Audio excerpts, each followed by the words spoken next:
If black lives don't matter, no life matters, because all life came from the black man and woman.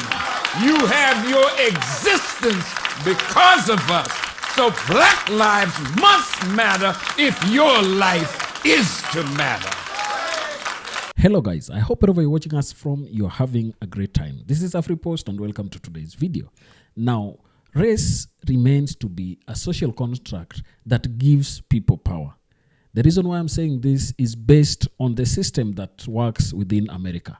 You will understand that when you look at how blacks, whites, and other races have continued to relate with each other, one thing that remains common is that blacks have always been considered to be inferior to whites.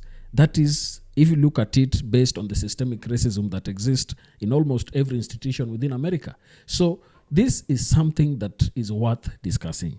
And to help us expound on this is one leader of the black community that has always spoken against injustices targeting black people. This is Farrakhan. I want us to listen to him keenly here. Then let's come back and share our thoughts at the end. Let's watch. I have always been taught by my leader and my mother to stand in respect of the American flag.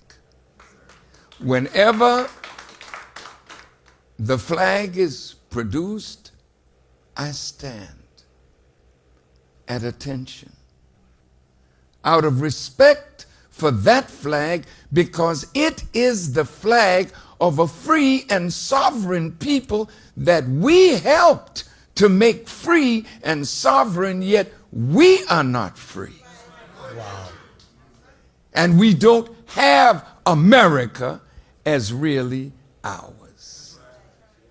So all the hell that we are catching for the last 150 years is under not the Confederate flag,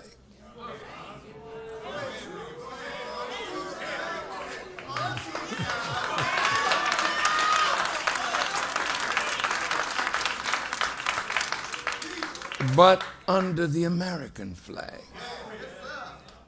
We're going back to Washington because the capital of the country represents the tyranny under which we live. That flag flies over the Congress.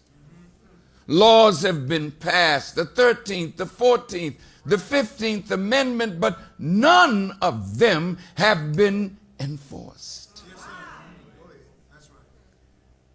People died for us to have the right to vote.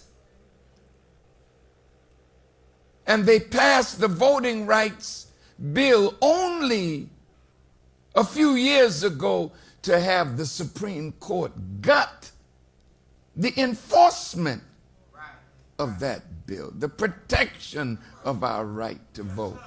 The flag flies over the state capitals where we don't get justice. The flag of America flies over redlining, over police brutality and mob attacks. The flag of America flies over the Supreme Court where we can't get justice. The flag of America flies. So my question tonight is,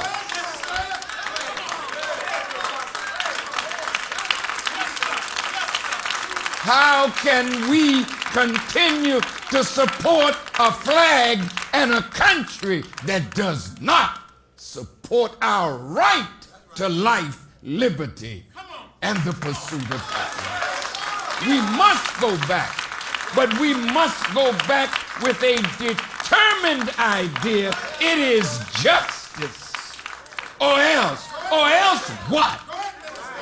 We'll get to that. Minister, there are 17 declared Republican candidates who all 17 claim that they are prepared to lead the nation, and in a few days are going to have their first debate. If in fact you were the moderator of that debate, what would you say or ask of those 17? Oh, Jamal. None of those 17 speak for the American people. They are like, oh God, I don't want to use a cheap phrase.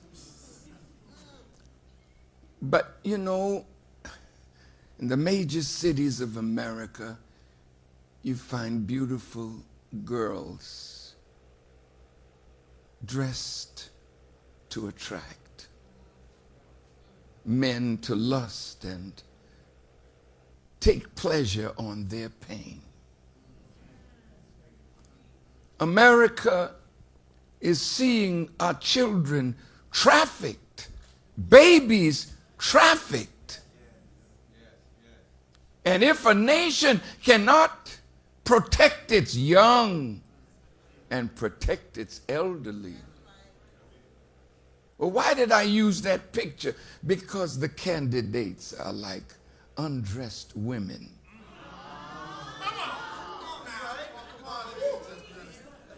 Who are looking for people with money to back them when they know most of them are bought and paid for. Wow. You buy a president, then you expect that president to do your bidding. That's why Trump is listened to, because he's not a whore. He got money. So the whore masters can't buy him. The king makers can't make him. So that's why the American people are listening to him, because for the first time, you got a man who can pay his own way. He's a businessman. Not that I would vote for him. Because I'm looking to see, what are you going to do, Mr. Trump, for justice for the black man? Our cry is worse than any other who is deprived. We've been here longer than any immigrant.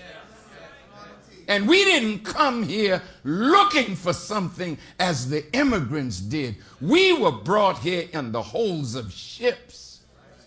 We didn't come on the Nina, the Pinta, or the Santa Maria. We came to be made slaves and burden bearers of the citizens of this nation. So if I were the moderator, I'd tell him go home. If I were the moderator,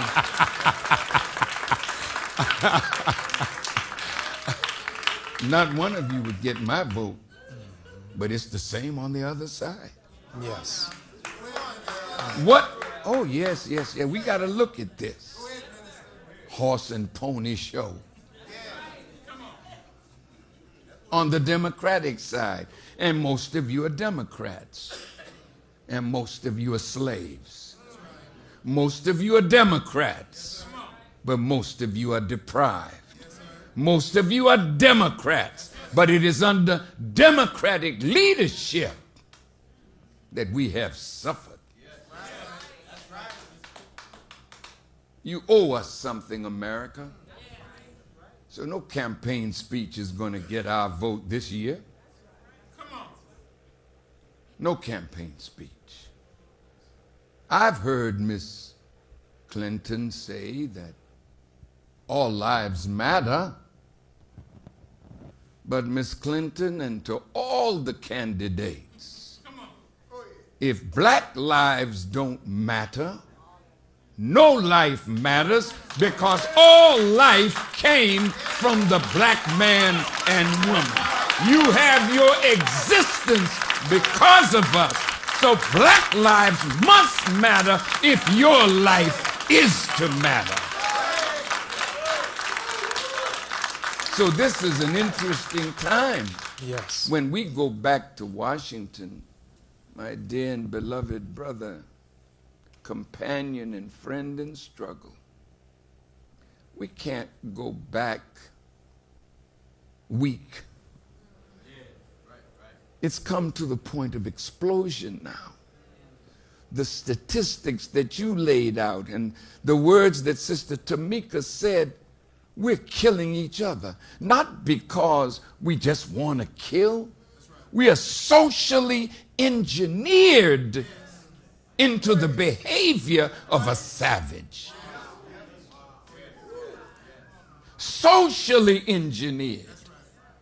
When I was a young boy, the family was together, male and female. The man of the house would go out in the morning with his lunch pail, and the mother would stay home and rear the children. And we went to church on Sunday, and we went to school on Monday, but church and school and home worked together. And even though there was segregation, there was evil and injustice, yet we, at that time, had a community in which there was love and care. That's gone now. Yeah. Our young people don't want to go to church. Our young people don't care about school because the meal that they're being fed and overfed is a doctrine of white supremacy masked in history, masked in geography, masked in science, masked in mathematics, because none of them want to deal with what the black man gave to the onward march of civilization. So if I don't see myself in the picture, why am I interested? Absolutely. If we are not in the schools, in the process of education, if nothing is being said to show us what we contributed to this that is called America, not only from the slave plantations, but we gave science and mathematics to the world. We gave architecture to the world. Why don't our children know this? So, my brother, we need a new educational paradigm. It's not going to come from white supremacy. So here we are now. Jobs gone, factories closed, jobs warehoused to cheap labor markets. And then we are left in the lurch. When I was young, in every city, if you didn't go to college, there was a vocational school where women were taught the art and the science of homemaking. And men could get a trade where if they didn't go to college, they could work with their trade, make not the best of living, but a decent living where they didn't have to deal with crime and violence. But when the jobs were gone, the factories are closed, the home is broken down because now the men had to leave because our women are on aid to dependent children and they couldn't be in the house, so they vacated and snuck back at night, but the family was broken. Then the war came and women were taken out of the kitchen and out of the home and put in factories so that somebody else cooked food for us, because our mothers were in the factories. So we went to markets and Sally, somebody gave us food. Somebody did the dinner. Somebody did the dessert. Somebody made money off of us. But mama, grandmama who cooked for us, grandmama who shopped, grandmama, when we were coming home, we could smell the rolls that she was cooking in the oven.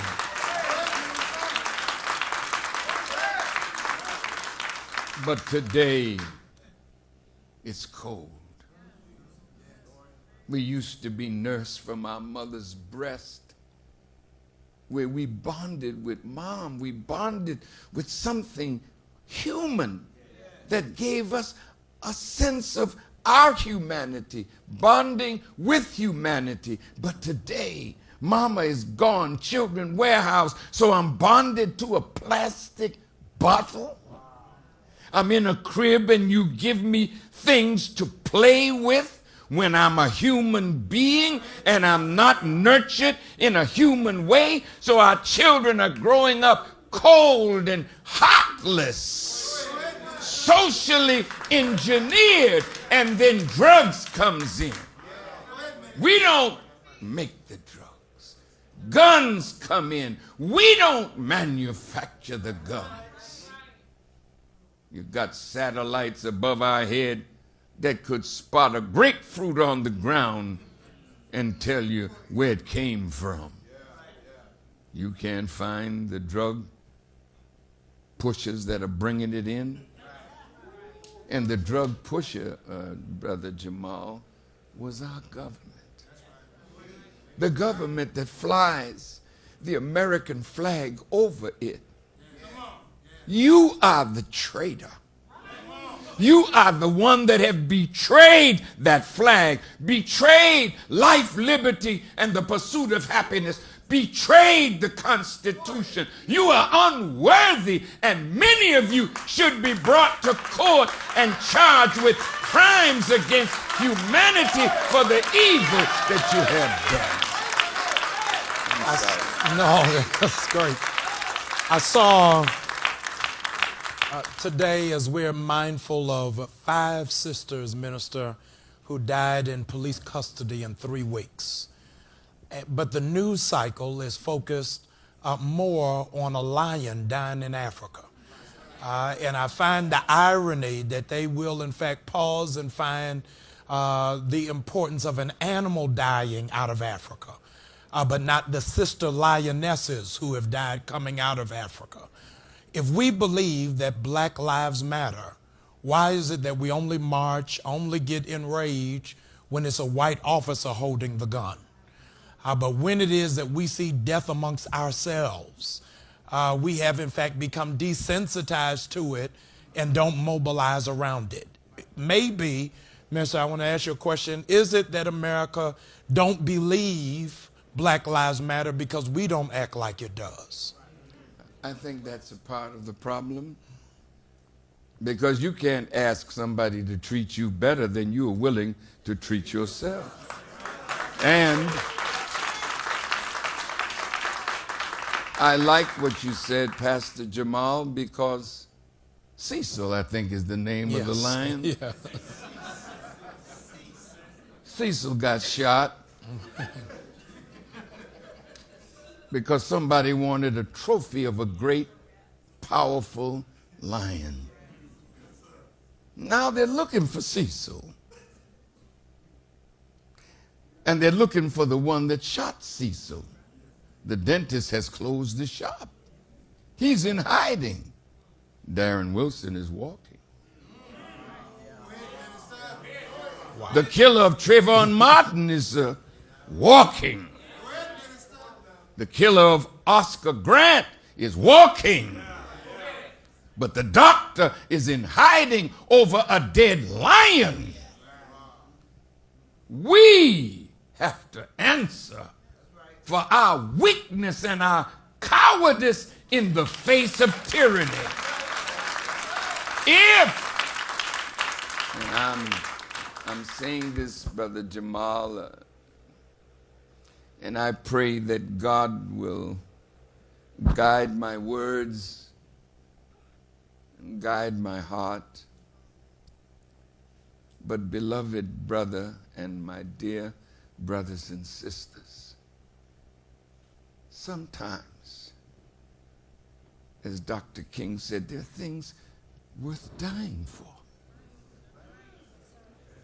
And Dr. King said, if there's something in your life that's not worth dying for, then what are you living for?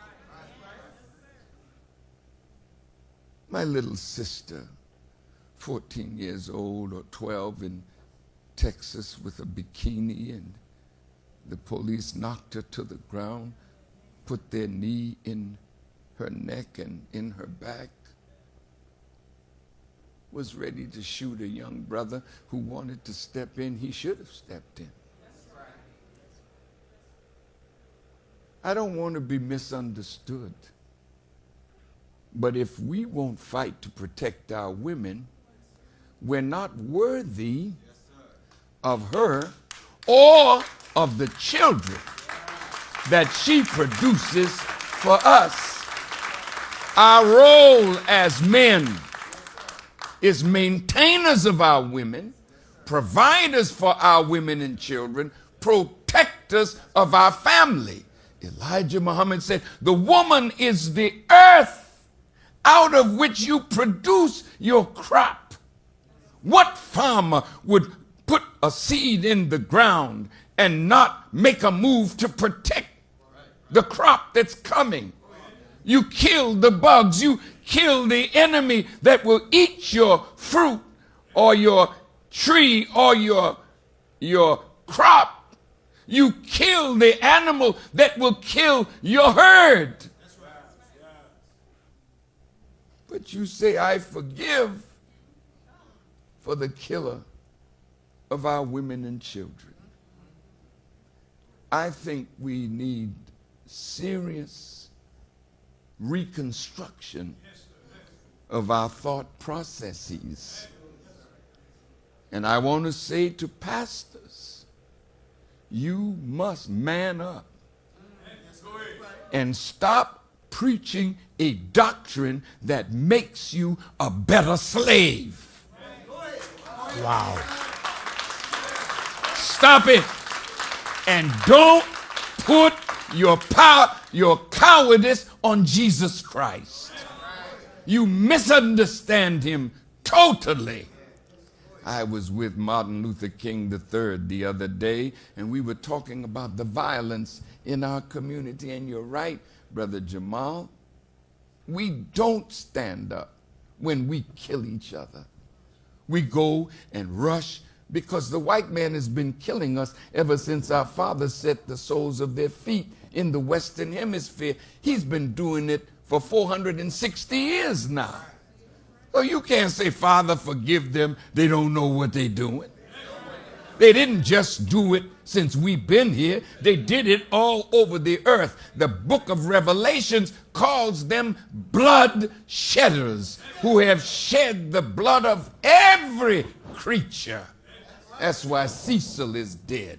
That's why the animals can't live, because we want to kill and kill and kill and put trophies on the wall. That's why when they burned us at the stake, they would cut off our ears and cut off our private parts and make them trophies. This is why John the Revelator refused to call the rulers of this world human beings. John the Revelator called them beasts. And we had the mark of the beast in our forehead and in our hands. Look at what our hands are doing. Look at what our minds are thinking. Don't you tell anybody that you're a Christian and you're not Christ-like.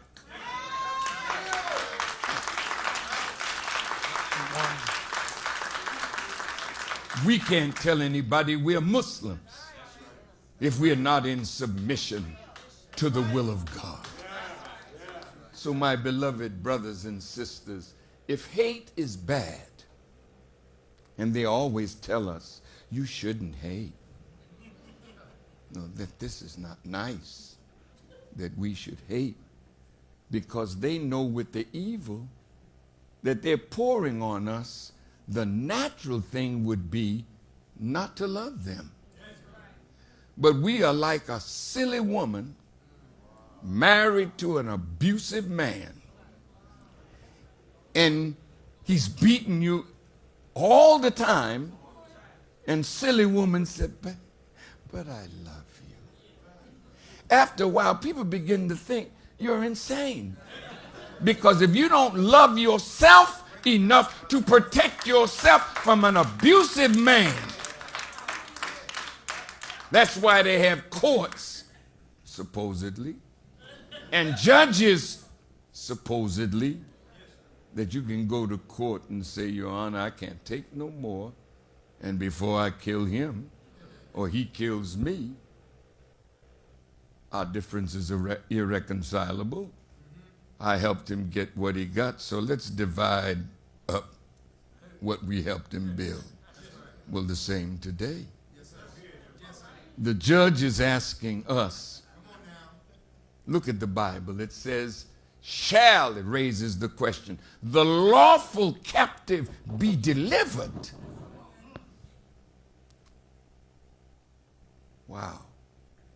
Then Isaiah says, he shall take the prey from the mighty, and the lawful captive will be delivered.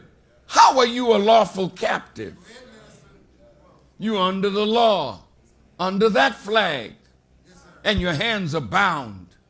You know you're being killed, but the Justice Department will not act on our behalf. They will not intercede to see that those of us who are wronged get justice. So what are we to do? We can't live like this anymore. I was talking to the police chief in St. Louis the other day, and I said, Chief, this thing is coming to the point of explosion. I said, we don't have anything to lose. We are already dead.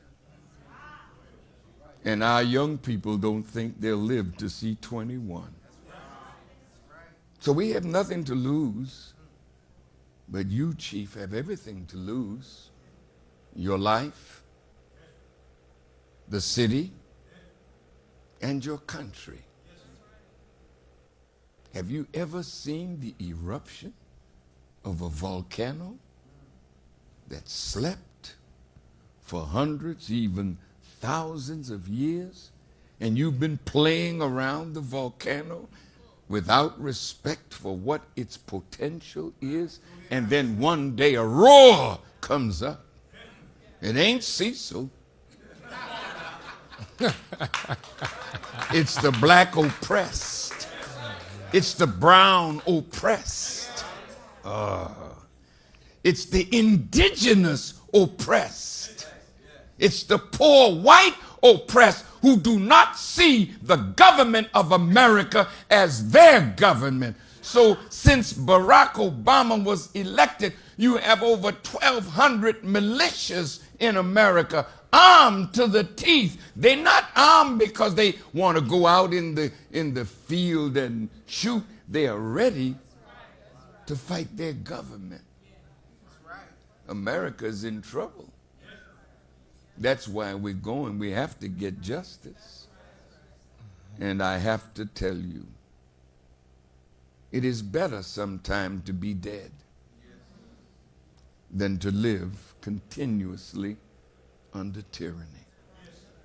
And when we get to that point that death is sweeter, then we will act as a human being should act in defense of our life.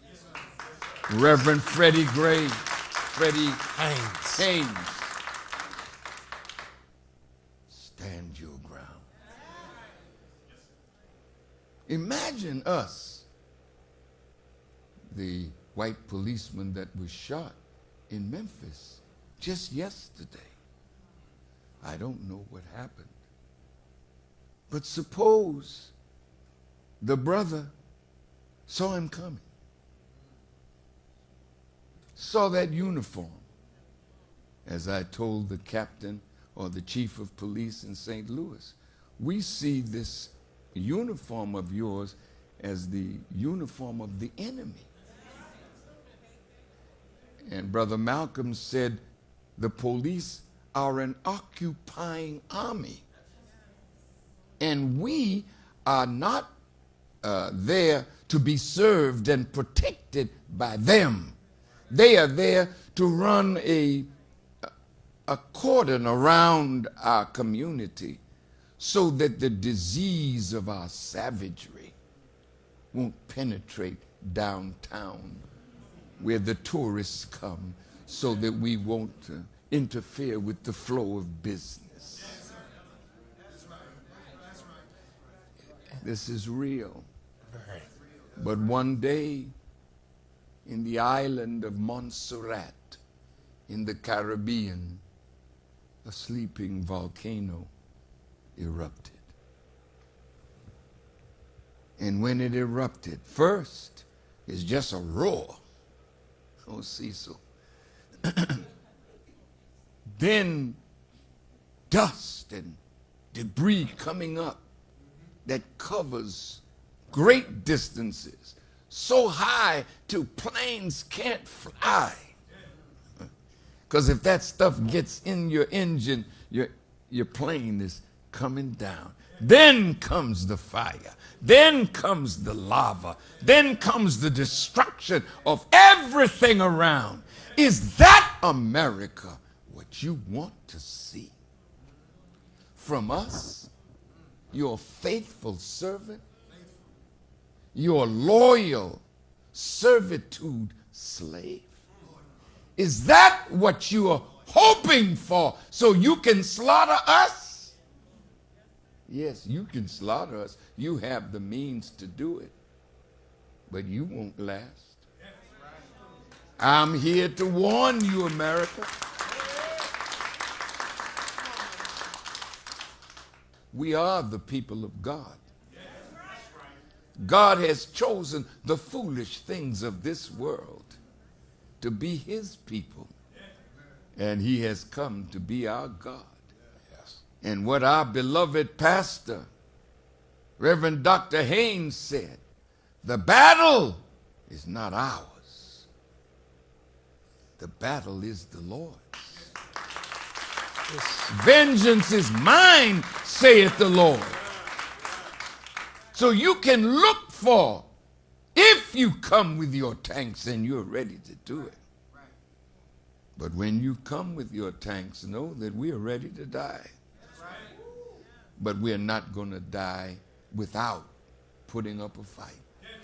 It's, wow. Now wait just a minute. Mm-hmm. See, now you got real quiet when I said that. What's wrong with you? When I said that, you should have been on your feet. See, Pastor Haynes said, but you haven't got there yet. You're not shouting yet. You're not ready yet to defend the gift that only God can give. And if you can't and will not fight to protect this gift, and like a sheep led to the slaughter, you offer your lives up on the altar of cowardice. If this is you, then you deserve to die.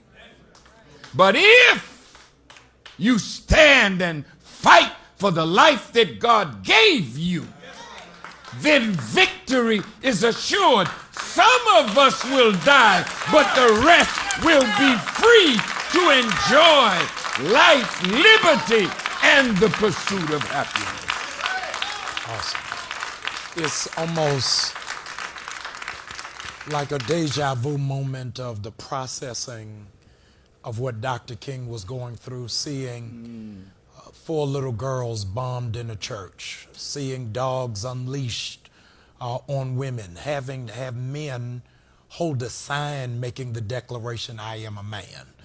And out of that pain, writing Strength to Love.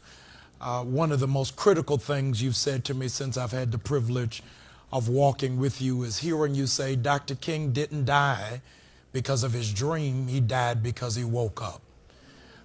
And that we really don't understand the effulgence of the development of Dr. King. And part of your drive of going back is your newfound affinity for where the direction of Dr. King was going, that there's a missing integer. After civil rights, there's some civil rights. And we can't forget that he was on his way for the Poor People's Campaign, that there is a financial issue that is at stake that is going to have to be met. Oh, Brother Jamal, most of our pastors have allowed the historians to make a caricature of the greatness of Dr. King by saying he had a dream. Is that all you know about that man? The last 2 years of his life, he was on an evolutionary journey. He was going up to God and down into the valley of death. Dr. King said, and I quote, the night before he died, the garbage workers were experiencing pain, no justice. Dr. King said, we at that time have $30 billion coming through our hands in 1 year. We are richer than every country on the earth except 9. He said that money represents power. We are poor individually, but collectively, with the money that comes through our hands, we are richer than most of the nations on the earth that have hospitals, schools, agriculture, science, technology with less money. This year, $1.3 trillion is going to come through our hand. And the business community romances us for our consumer dollars, not even 10% of which stays in our community. So Dr. King said, we must redistribute the pain. He said, we must go by the big businesses of these tycoons and tell them, God sent us by here. I like that. God sent us by here to tell you that you're not treating his people right. God said he wants you to treat his people fairly. And if you are not prepared to treat his people fairly, then we have an agenda, and that agenda is to withdraw our dollars from you. So he said tonight in Memphis, go and tell your neighbors, don't buy Coca-Cola. Don't buy seal test milk. Don't buy Wonder Bread. And then there was another bread, and he said, looked over at Jesse, said, Jesse, what's that other bread? And Jesse screamed out, it's Heart's bread. He said, yes, Heart's bread. He said, let's go and take our money out of their banks and put it in our own banks. Ooh. And this is the night before he died. The night before he died. That's his mountaintop speech. Yes. Now, brothers and sisters, the reason I've fallen more in love with Dr. King, because Dr. King, like you, like me, like Pastor Jamal, like Reverend Holly, like Dr. Haynes, we are all on a journey. We're not yesterday what we are today, and hopefully tomorrow we won't be what we are today. We are evolving. Dr. King died at 39. Malcolm X died at, or was assassinated at 39. I have been blessed to live twice their lifespan. So I have lived to see the growth both of Brother Malcolm and of Dr. King. I see it. Malcolm wasn't a man just saying by any means necessary. You don't reduce him to a slogan. There was a body of knowledge that Malcolm had that made him the most feared spokesperson for our hurt. And did you know that when Brother Malcolm was assassinated, at that time, he was #1 on the ADL's list as the #1 anti-Semite among black people? You didn't know that, did you? Do you know where I am today? I'm #1. But think about this. My Jewish friends are not forgiving when you hurt them. I have done nothing to them except tell the truth, and that's bad enough. So they came to me one day and we had dinner together. We had a lovely time. And they said, Farrakhan, this is going to be tough love. So after dinner, we went down to have coffee, and the rabbi pulled out a white envelope, and he said, now, Farrakhan, you are looking for friendship from us, but we would have to watch you over a protracted period of time, your words and your deeds, before we would say we're friends. You wrote a book, The Secret Relationship Between Blacks and Jews. That was by our research department. You must denounce that book as a gross calumny against the Jewish people. And he said, you know, anyone that's not considered a friend of the Jewish people is never spoken of well in history. If you do these things, listen to these words. If you do these things, we will clean up your image. Think of those words. I don't control the media. I couldn't come on Word TV as a true lover of Jesus Christ because people didn't know that I believed in Jesus. So they were giving him hell for even inviting me on his show as a great Christian pastor. That's because you hated me before you knew me. You let the media tell you who I am. But if you were alive 2,000 years ago, the media in Rome would have you hating Jesus.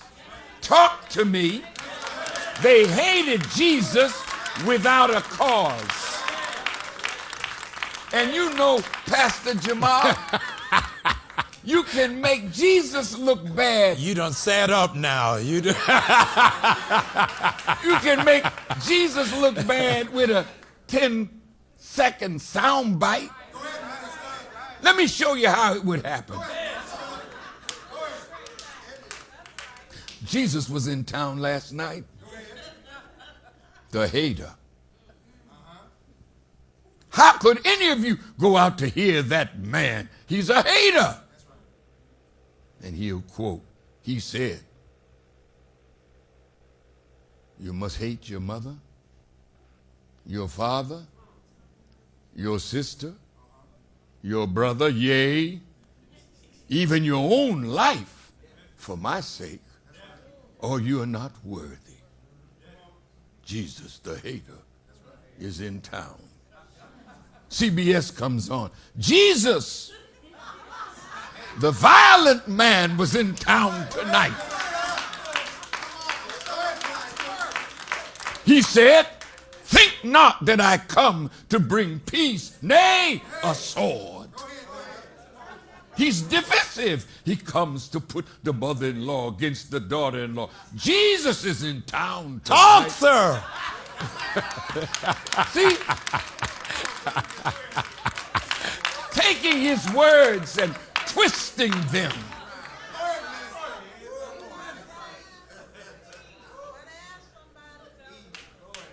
No man can serve two masters. The hate teachers at it again.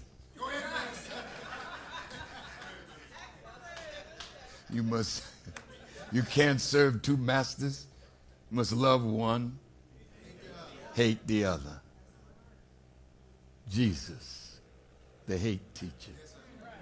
Jesus, the anti-Semite, was in town last night. What? He was in an argument with some Jewish people. And he said to them, I know you. Ooh. They said, we are Abraham's seed. And he said, no. If you were Abraham's seed, you would do the works of Abraham. He said, even God is our Father. And Jesus shot back and said, if God were your Father, you would love me. For I proceeded forth and came from God. And now you seek to kill me, a man that has told you the truth. I know you. The anti-Semite was in town last night, and he called us devils. None of you should go near him. None of you should give him any honor. But look, he opened the eyes of the blind. He made the deaf hear, the dumb speak. He raised Lazarus to life. Yeah. He did that, but he did that by the power of the devil. And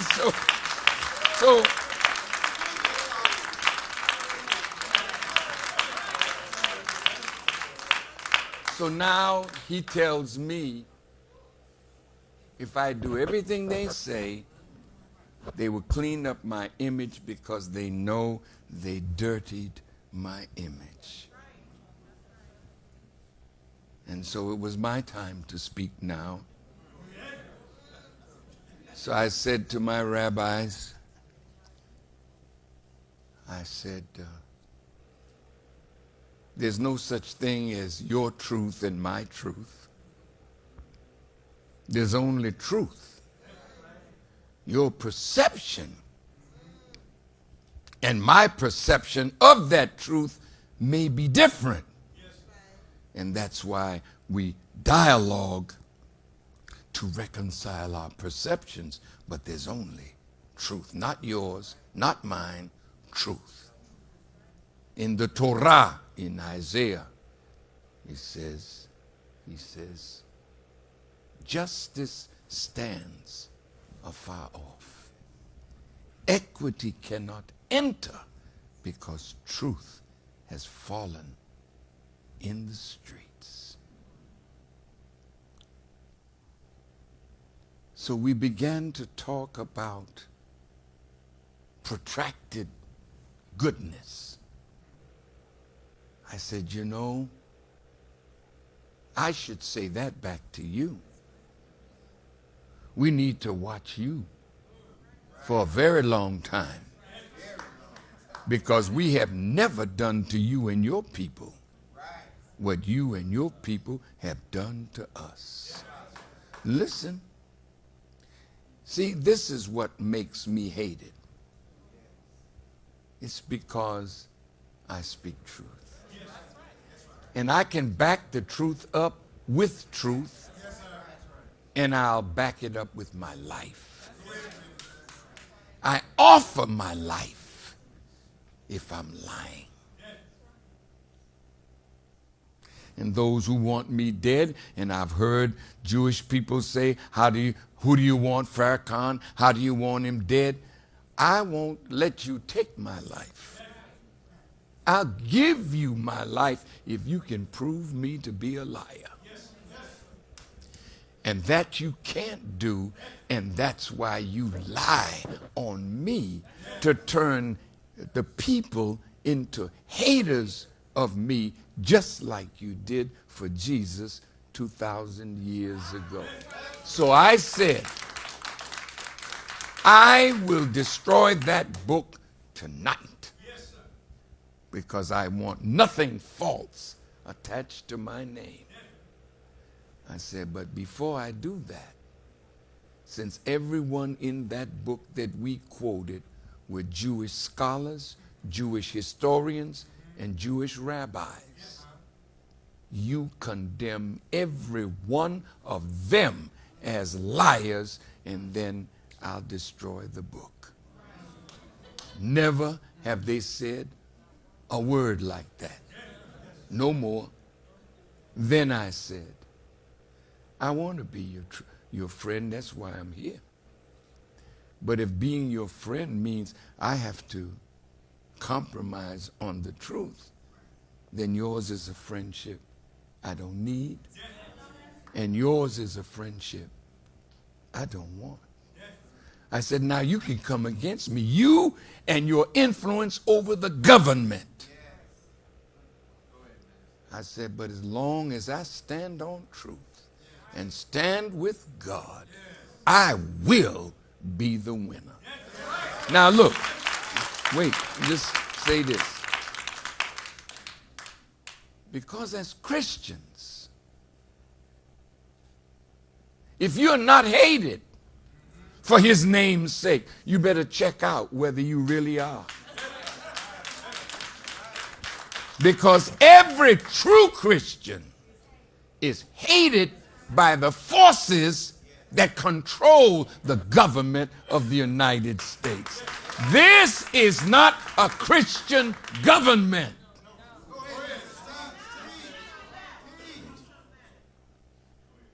If Jesus were here tonight, he would say exactly what I'm saying.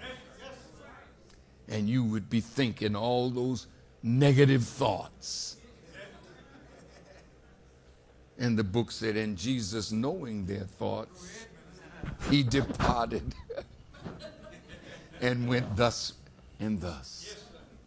Brothers and sisters, we're in a great time now that our unity will propel us to victory. Dr. King said, you don't need to talk bad. You don't need to shout. You don't need to shoot. You don't need to throw a Molotov cocktail. All we need to do is to come together in unity and use the power of our purchasing to deliver pain, and they will properly respond. So in concluding that, my brother's been so kind. He's allowed me to preach a little. He mentioned the 4 children that were bombed in Birmingham. My research team found words from Dr. King. After that happened, he was so hurt. He wanted all-out war. Not physical, not violent, but to shut down cities. Go out in the highways, don't let nothing move. And the one thing he really wanted to do was boycott Christmas. And he knew that they weren't united enough to make it effective. And I looked at that and I said, oh, Dr. King, I didn't know that that's what he wanted, but that's what I'm asking. That this year, on the day after Thanksgiving. What do they call that? It's Black Friday. Black Friday. Well, let black be absent on that Friday.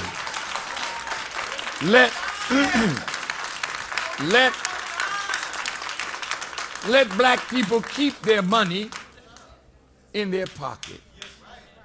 Now, Jesus had 12 disciples. One of them was a devil. Santa Claus has 12 reindeers.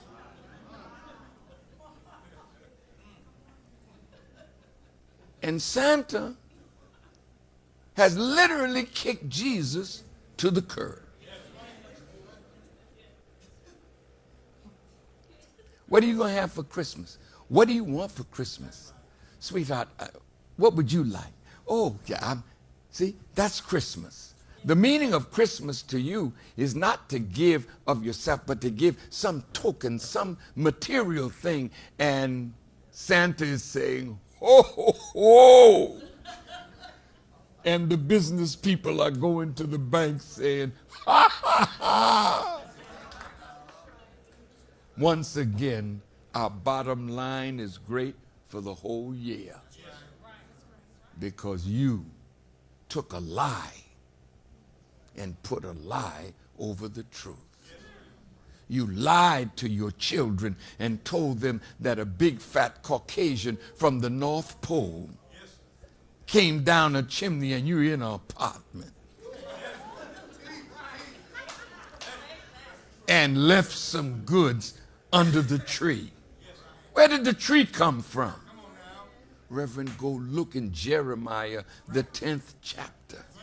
It talked about the heathens, how they go in the forest, they cut down a tree, they bring it in, they nail it down, they deck it with silver and gold. Why are you doing this? You're honoring the winter solstice because the 21st day of December is the shortest day of the year, and the sun worshipers thought that their God was leaving them because the days were getting shorter and shorter and shorter. So in worshiping the sun, when Constantine became the Caesar of Rome and then converted to Christianity, he mixed pagan practice into honor and respect for Jesus Christ. So now, instead of worshiping the sun, S-U-N, God, they worship the Son of God, but with all the pagan symbols. So let's burn the Yule log. What has that got to do with Jesus? Let's put a wreath in the window. See, it's representing the sun.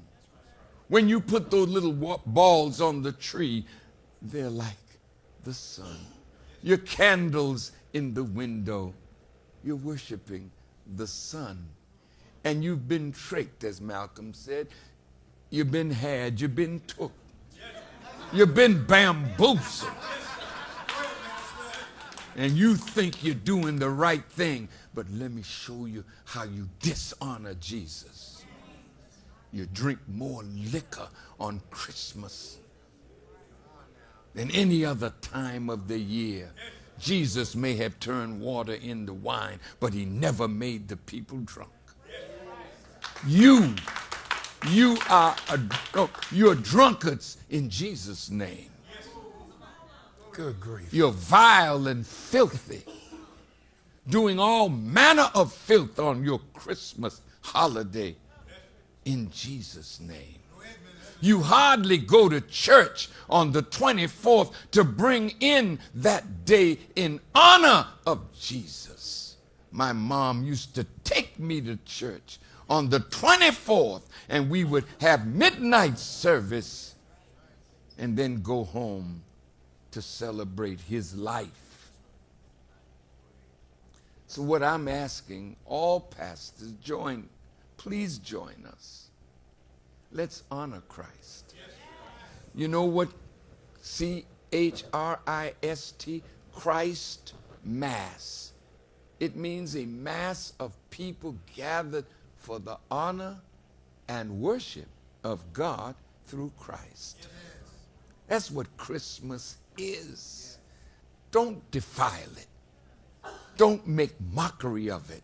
Don't make the wicked who don't even believe in Jesus happy by spending your hard-earned dollars with those who hated Jesus. Now, for me, I think that is a great speech that I must commend, because Louis Farrakhan is known for speaking truth to power and ensuring that he gives blacks the best dose of encouragement on everything that they do. You know that there is always that belief that when someone is down, they are weak and they can never do anything to you. But it is always very important to remember that regardless of where you are, regardless of your status, there is always still something that you can always do. And that is why, even as blacks within America have continued for many years to face a lot of challenges, they are always encouraged by these speakers like Louis Farrakhan to really wake up, stand up, and never give up on fighting for their identity and fighting for who they are. You know, many times you also note that blacks are always not thought to be wise enough. Some people have always pushed an idea that whites are the ones who are inventors of everything. But if you look at what Louis Farrakhan is saying there, he's saying very, very good things, that blacks gave you mathematics, blacks gave you science. And if you look at history, you will also understand that these are things that were obtained from Africa, because the pyramids in Egypt, they have been there since time immemorial. And no white person has ever explained what they are to its conclusion.